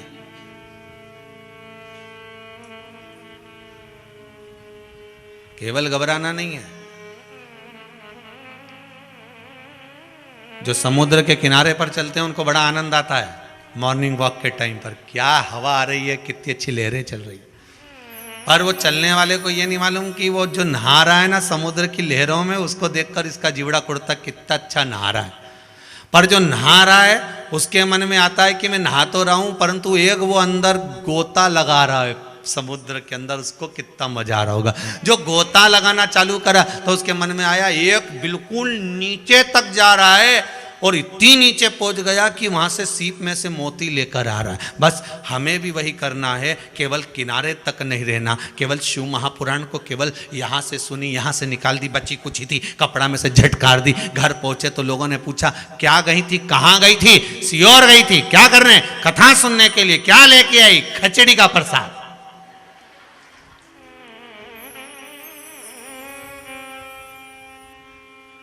क्या लेकर आई है? खिचड़ी। उसको कहना मैं केवल किनारे तक नहीं रही, मैं समुद्र में डुबकी लगा कर आई हूं। इस भव सागर से निकलने के लिए इस भागवत शिवपुराण रामायण गीता जैसे समुद्र में डुबकी लगाना पड़ेगा, तब मोती निकल कर आएगा। पहले भी कथा में कहा, पानी में डूबोगे तो मर जाओगे, शिव महापुराण में डूबोगे तो तर जाओगे। ये तरने का विषय है। यहाँ डूबने पर मरता कोई नहीं है, यहाँ तो तर जाता। हाँ, मरने वाले हो सकता है तुमसे ईर्ष्या रख रख के मर जाए, तो बात दूसरी हो सके। इसमें पत्र में लिखा है किसी माता ने, बहुत सारे पत्र हैं, इसमें लिखा है किसी बहन ने कि गुरुदेव पहले कुछ भी नहीं चलता था और अब धीरे धीरे चलना प्रारंभ हुआ है, तो ऐसा लग रहा है कि किसी की नजर हमें लग रही है। तुम्हें नजर से क्या करना? तुम्हें क्या करना नजर से? कभी मुर्दे को नजर लगती है? बोलो तो सही। नहीं, मुर्दा जब जाता हो शमशान में तो उसकी नजर उतार के राई नॉन मिर्ची से उतार के, रुक जा जरा, रुक जा, अभी मत ले जाओ, इसकी नजर उतार दे दो, कितना जोरदार लग रही है, रुको जरा। अंदर गई ने मिर्ची लाई ने नॉन लाई ने नमक लाई और फिर नजर उतार के फिर शमशान में भेजा, और शमशान में भी रख के भेज दी वही राई नॉन मिर्ची की, वहां भी उतार देना है एक बार, हो नजर लग जाए तो किसी की। जब शिव पास में है, शंकर अगर तुम्हारे साथ में है, तो किसकी नजर लगेगी? भूतों का राजा तो अपने साथ, भूत अधिपति नजर लगा के तो बता, एक कहीं का कुछ नहीं करेगा। एक ही बारात में जितने गए थे नहीं, उनमें से एक कोई भेज दिया नहीं। वो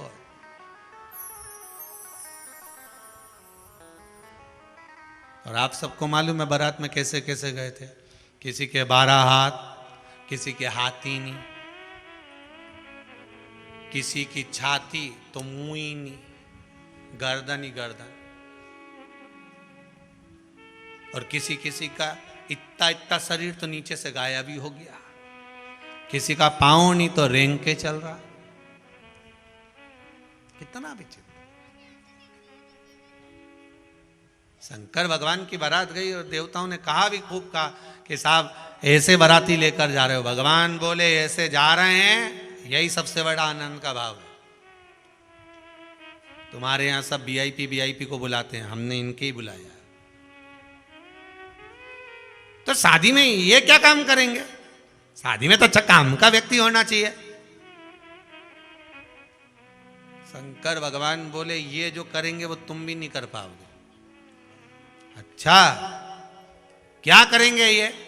तो कि जब त्रिलोकी का नाथ कैलाश अधिपति शंकर बिहाने जा रहा है, तो 33 कोटि देवता इतनी भीड़ बढ़ाएंगे, और हिमालय राज की नगरी में इतनी भीड़ मुझे देखने के लिए टूट पड़ेगी, तब रास्ता तो यही बनाएंगे। तो कि रास्ता कैसे बनाएंगे? शिव जी बोले अब आगे चल के देखो तो सही, चलो जरा। शिव जी की जब बारात चली, देवता सब आगे आगे 33 कोटि, तो सारे हिमालय राज की नगरी में भीड़ अपार, निकलने की रास्ता नहीं। और क्या जोरदार बारात, क्या जोरदार बारात। इतने में शंकर जी ने कहा हमारा नंदी फंस गया। तो एक डाकनी के बुलाया, जी की 12 आंख थी, गज भर की जीवान, रेंग के चल रही थी। इसके क्या जरा रोड तो साफ करो। जो पहुंची तो जितने ऊपर से देख रहे थे सब टपक गए नीचे, नीचे रास्ता साफ। भगवान बोले ब्रह्मा जी से देख लो, तुम देखो कितना जोरदार। इतनी जल्दी कोई रास्ता साफ कर सके? रास्ता तो जब साफ होता है जब एकदम भीड़ होता है। किसी किसी के एक बार कजन ना जाने कहाँ की कथा थी, ध्यान नहीं आ रहा।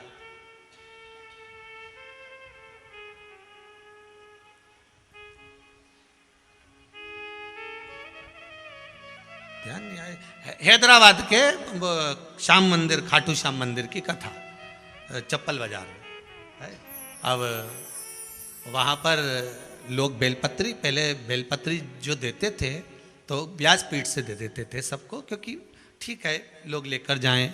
उनका 7 दिन की जो बेलपत्र होती है उसमें 6 दिन की बेलपत्र और रोग को हरने वाली होती है, इसलिए वो 6 दिन की बेलपत्र लोग उसको खाते हैं हाथ पैर शरीर ठीक करने के लिए, शुगर बीपी वाले। और 7वें दिन की जो बेलपत्र होती है वो बरकत के लिए होती है। ये नियम है शिव महापुराण का, प्रयास रहता है। तो अब वहाँ पर बेलपत्र सबको दे रहा है, तो भीड़ भी बहुत, अब लाइन से आते जाओ, लेते जाओ, जाते जाओ। अब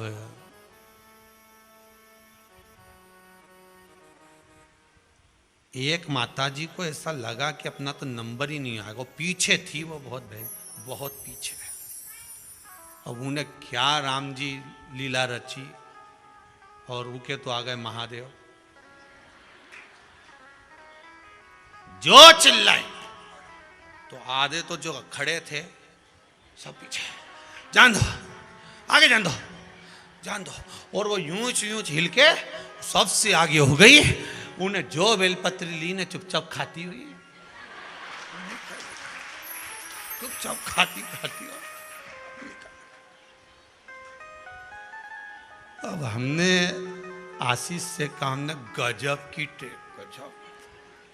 इससे मालूम पड़ता है कि ये हैदराबाद है, इससे ये मालूम पड़ गया कि चतुर बहुत है महाराज, बहुत। और उन्हें बेलपत्र ली और खाते खाते निकल गए।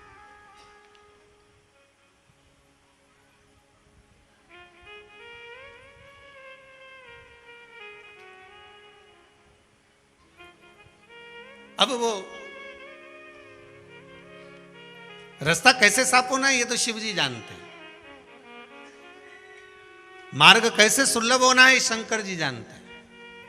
बहुत बांधा है ना आपके जीवन में, बहुत तकलीफ है ना आपके जीवन में, बहुत कष्ट है ना आपके जीवन में, बहुत रोग बीमारी, सारी दुनिया की अड़चन आपके जीवन में है ना। होन दो, शंकर जी की शादी हुई रही, बारात जा रही है, कितनी अड़चन आई है साहब, कितनी अड़चन, पर एक सामने तो आ जाए, आके बताए। शंकर जी की कथा कहती है, शिव महापुराण की कथा कहती है, आपके जीवन में कितनी अड़चन, कितनी प्रॉब्लम, कितनी भी हो, घबराना नहीं।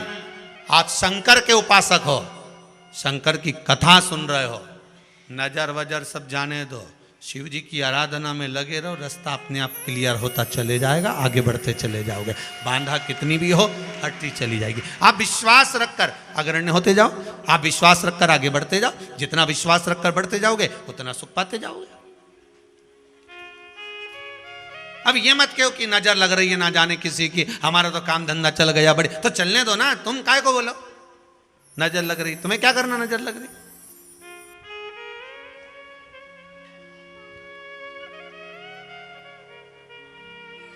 और इतना लोगों की दुकान चले, उनके नहीं लगे, तुम्हारे ही लगे नहीं। ये सब विचार निकाल दीजिए, तुम तो बस भगवान की भक्ति में लग जाओ, भगवान की भक्ति। पर नजर का चक्कर में एक बार इंदौर में कथा बाची, अपना पैलेस में कथा थी, बहुत पहले की बात है। अब वहाँ कथा में हमने श्रीमद् भागवत में कह दिया कि यशोदा मैया लाला की नजर उतारी थी, गाय के बछड़े की पूंछ पकड़ी, ऐसी 21 बार घुमाई, बछड़े में धब दी, बछड़ा भाग गया, समझो नजर भाग गई। यशोदा जी ने उतारी थी। अब हमको क्या मालूम था, एक अम्मा सीख के चली गई, उन्हें अपने छोरा की उतारी। अब जो छोरा की उतारी तो गाय ने सींग मार दिया। अब वो एमबाई हॉस्पिटल में पड़ी रही। अब जजमान बोले साहब, वो अम्मा आती थी ना, वो आगे आगे बैठती थी, वो के गाय ने सींग मार दिया, तो वो एमबाई हॉस्पिटल में पड़ी। हमने कहा चलो मिल के आ जाए। अब गाड़ी में बैठ के उससे मिलने गए तो हमने कहा अम्मा हर हर महादेव। अम्मा बोली आग लग जाए। अब हमने तो कहा, अपन तो प्रेम बस बोले कि हर हर महादेव, अब क्या आग लग जाए। हमने कहा अम्मा क्या हो क्या गया, तुमने किया था कि गाय की पूंछ पकड़ के ऐसी नजर, गाय ने सींग मार दिया। हमने कहा अम्मा हमने तुमसे ये थोड़ी ना कहा था कि तुम गाय से नजर उतारो, तो यशोदा कन्हैया की उतारी थी, तू गाय को उतारने गई। कई लोग उल्टा पुल्टा कर लेते हैं, उनके मन में वो कथा तो सुने पर ये ध्यान नहीं रखे कि करना क्या है, उसको सही तरह से करोगे तो और वो जो यशोदा जी कर सकती हैं वो आप कर सकते हो क्या? कौन कर सकता? अब विश्वास अगर दृढ़ी है, वो ब्राह्मण का विश्वास दृढ़ी था, बहुत दृढ़। और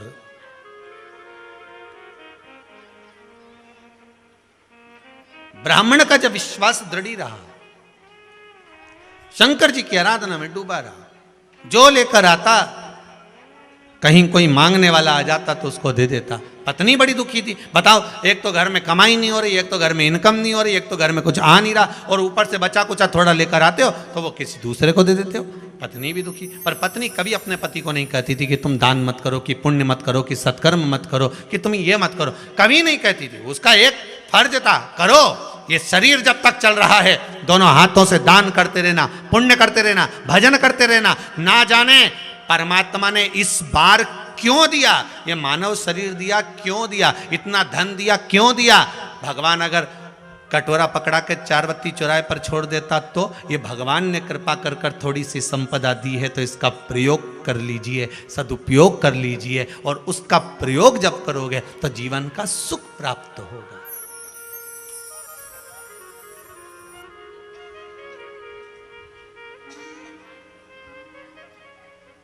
एक होता है गुणवंत, क्या होता है? गुणवंत। एक होता है धनवंत, एक होता है शीलवंत, एक होता है भगवंत, एक होता है श्रीमंत।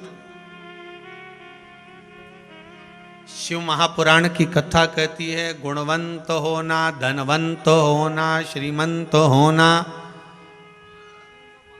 गुणवंत होना, ये सब अपने हाथ में नहीं है।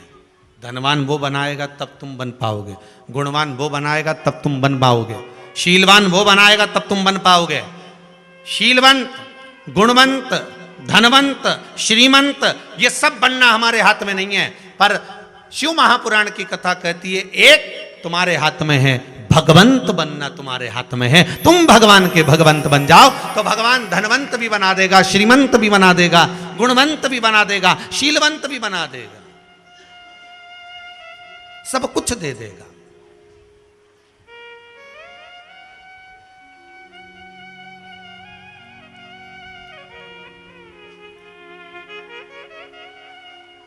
जब भगवान रूपी रतन मिल जाएगा तो धन कहां ना जाएगा।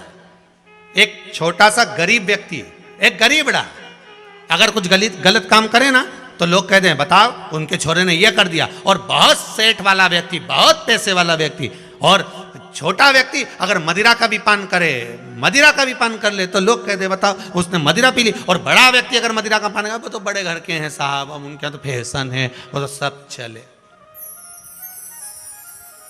होए। एक व्यक्ति डॉक्टर साहब के पास गया, डॉक्टर साहब मेरा दांत बड़ा दुख रहा है। डॉक्टर साहब बोले, चेक कराओ। चेक कराए, देखो दांत पूरे ही खराब हो गए हैं, निकालना पड़ेगा। निकाल दो। पर डॉक्टर साहब दर्द बहुत होगा। डॉक्टर साहब बोले, वो दर्द तो होगा, सहन तो करना पड़ेगा। डॉक्टर साहब, मेरे से सहन नहीं होगा।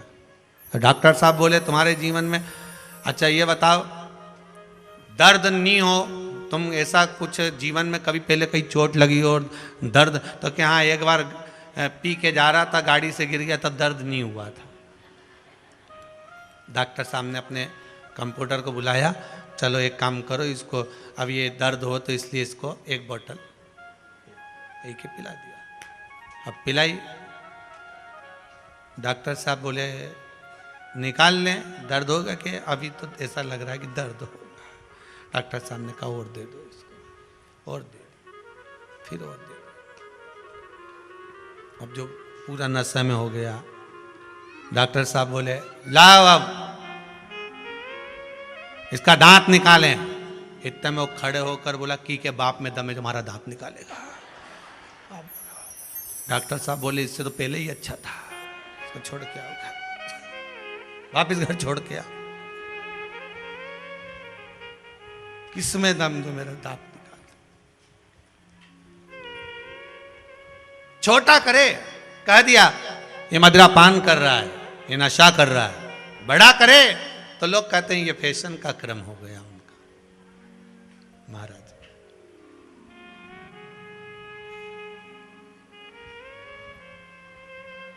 बहुत विचित्र है दुनिया के लोग। एक बात कहें, आप सुखी होकर 2 रोटी अगर अच्छे से खा रहे हो ना, तो विश्वनाथ का धन्यवाद देते रहना कि बाबा तू बहुत दे रहा है, कोई कमी नहीं है, कोई कमी नहीं। भगवान को बारंबार धन्यवाद देते रहना कि तेरी कृपा है जो मिल रही है 2 रोटी, ये बाप की कृपा से। ब्राह्मण देव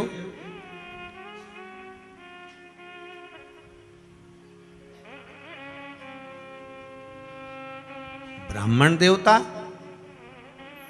दान भी कर रहे हैं, पत्नी कभी नहीं रोकती।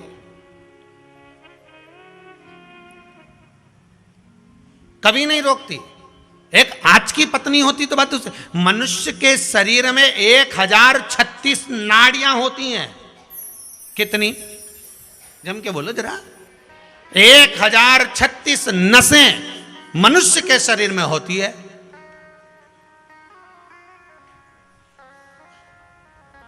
और 1036 नस में से पत्नी को यह मालूम रहता है कि कौन सी नस दबाना। कैसे सुधरेगा? 1036 में से वो 36 बाई को सब मालूम है। जरा से तुम उड़े और वो पहुंची, मेरे को सब मालूम है, मेरे से फालतू की बात मत करना।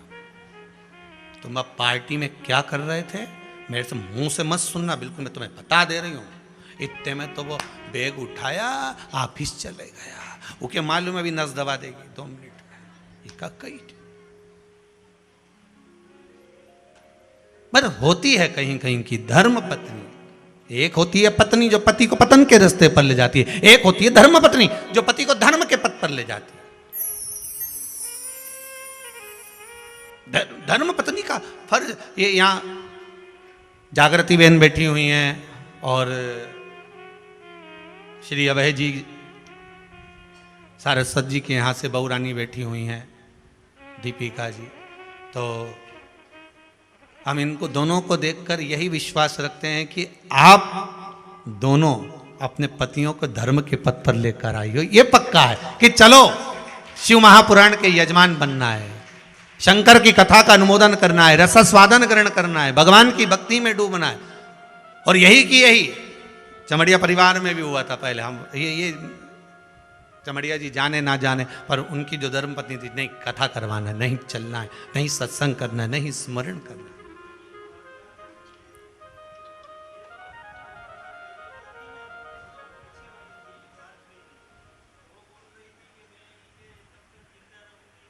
जरा माइक देना जरा।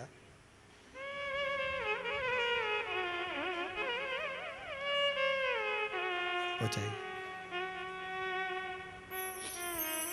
हाँ भी समणिया जी क्या कहना चाहते हैं? जो मार्च में हमारी कथा, माइक पास में लो। पहले हमने मार्च में बुक करवाई थी कथा, तो पहले मार्च में बुक मार्च में थी। तो वो अब तो ये सोच रही थी कि तब तक मैं जिंदा रहूं न रहूं, कि एक बार गुरुजी की कथा दिवाली के पहले सुननी है। तो बाबा ने कृपा कर दी और हमारी कथा का नंबर लग गया जी। और अभी ये बात कर रही है कि यहाँ से वो कुबेरेश्वर महादेव को ये बोल के जाएगी कि एक बार पोरबंदर गुरुजी की कथा करवा। अरे वाह वाह वाह वाह वाह, कृपा। बैठी बैठी, बहुत बहुत साधुवाद, धन्यवाद। बस बाबा से यही निवेदन है, बाबा ऐसी कृपा करे, बहू बेटा आप लोग जो भी आए हुए हैं परिवार के, भगवान खूब कृपा करे। ये तो, और साथ में एक और धन्यवाद देंगे हमारे अभय कुमार जी महाराज।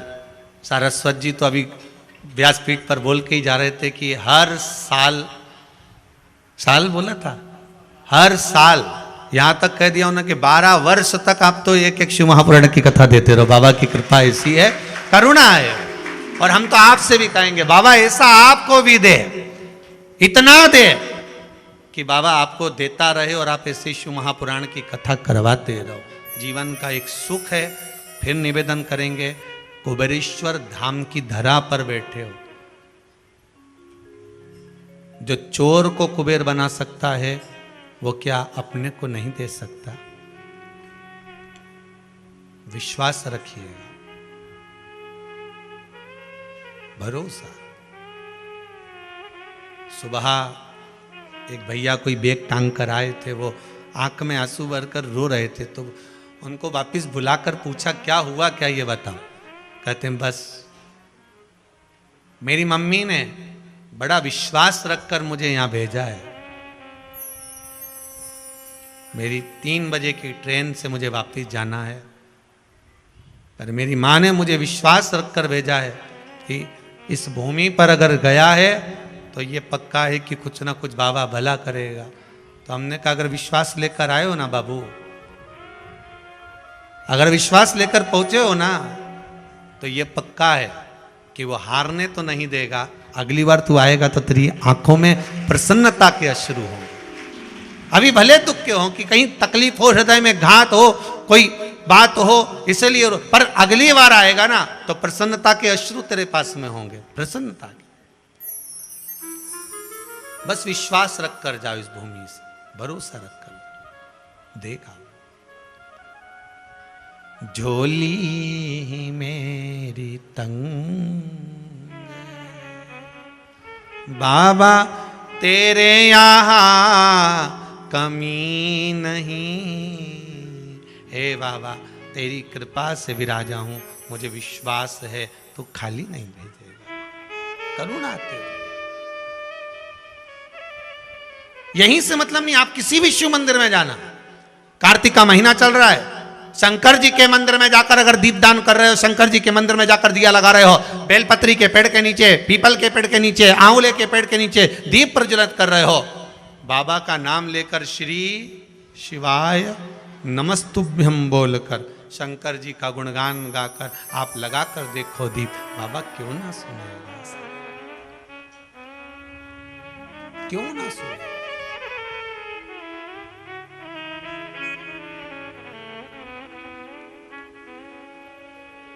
महाराज ब्राह्मण देवता रो रही है, पत्नी बोल रही है क्या हो गया, आज आपके पास में देने के लिए कुछ नहीं है क्या? धर्म पत्नी कहती है अंदर से भोजन ला कर दे दी, कोई दरवाजे से खाली ना जाए।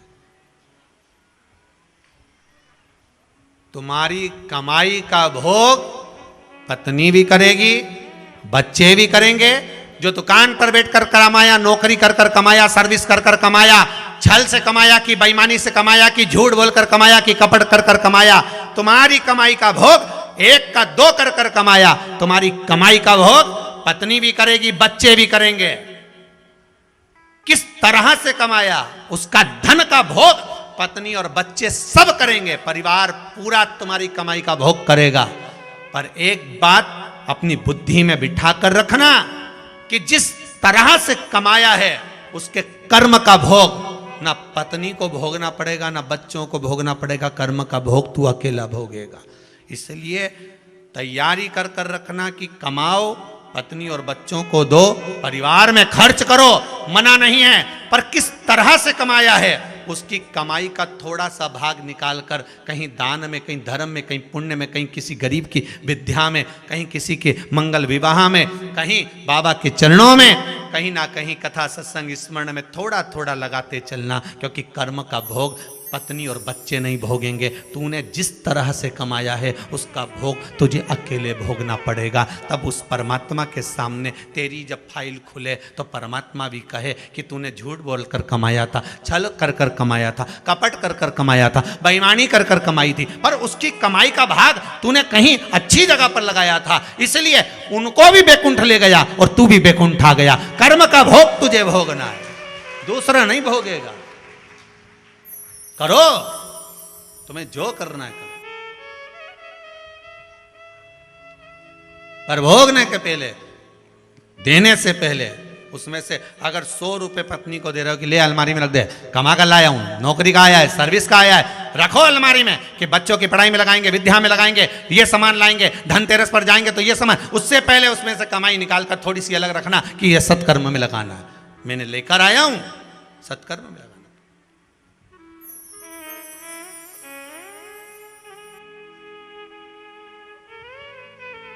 सत्कर्म की ओर लगाओ।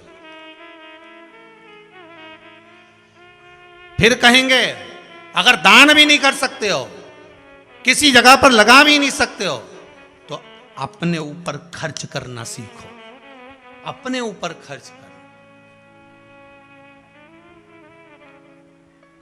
एक ही जोड़ मोजे, उसके भी अंगूठे फट गए।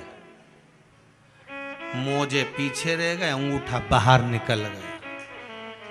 पत्नी ने कहा सुनो, बच्चे के मोजे लाना है। पिता गया, मोजे ला कर दे दिए। सुनो, बाजार जा रहे हो तो मेरे लिए थोड़ा सा पाउडर का डब्बा ले आना। गया, ला दिया। सुनो, त्योहार आ रहा है, सेव मिक्सचर ला के रखना, सोन पापड़ी ला के रखना, मोहन थाल ला के रखना। गया, ला दिया। पर व्यक्ति जब खुद के ऊपर खर्च नहीं कर पाता, मन करता है कि अब क्या बाजार जाऊंगा तो मोजे खरीद के लाऊंगा। फिर बाजार गया, काम इतना था, नहीं खरीदा। फिर गया, फिर काम इतना था, नहीं खरीदा। खुद के लिए नहीं कर पाता। कमा खुद रहा है, ला ढेर खुद रहा है, दिन भर मजदूरी जैसा काम कर रहा है। 8 बजे से जाता है, रात को 10 बजे आता है, दिन भर माथा पच्ची करता है और अपने ऊपर खर्च ही नहीं कर पाता है। स्वयं के ऊपर खर्च ही नहीं कर रहा। कमा कमा कर थक गया, 60 की आयु हो गई। अब मन में सोचा अब दिल से खाऊंगा। अब दिल से खाने के लिए जैसे ही बैठा, पत्नी से कहा जा जरा सा हलवा बना ले, अच्छा देसी घी का। ऐसा देसी घी का हलवा बना। अब जब शरीर काम का था, खाने का समय था, तब खा नहीं पाए। अब 60, 65, 70 में बोला कि देसी घी का हलवा बना ले, तो मुंडा में एक बादाम आई, 4 घंटा तक चलती रही, क्योंकि सोफा सेट तो था ही नहीं। सारा मुंडा का दांत तो निकल ही गया था। एक बादाम मुंडा में ऐसी आ गई हलवा की, सब लोग हलवा खा के चले गए। नहीं, मुंडा में दांत में बस केवल एक बादाम ही निकल रही। तो इतने में बहू ने कहा क्यों पापा तुमने ये हलवा नहीं खाया? खाऊं तो सरूं, परंतु ये एक ऐसी भरी है, तो ये बादाम के फिर निकाल दो, हलवा खा लो। है 400 रुपए किलो की।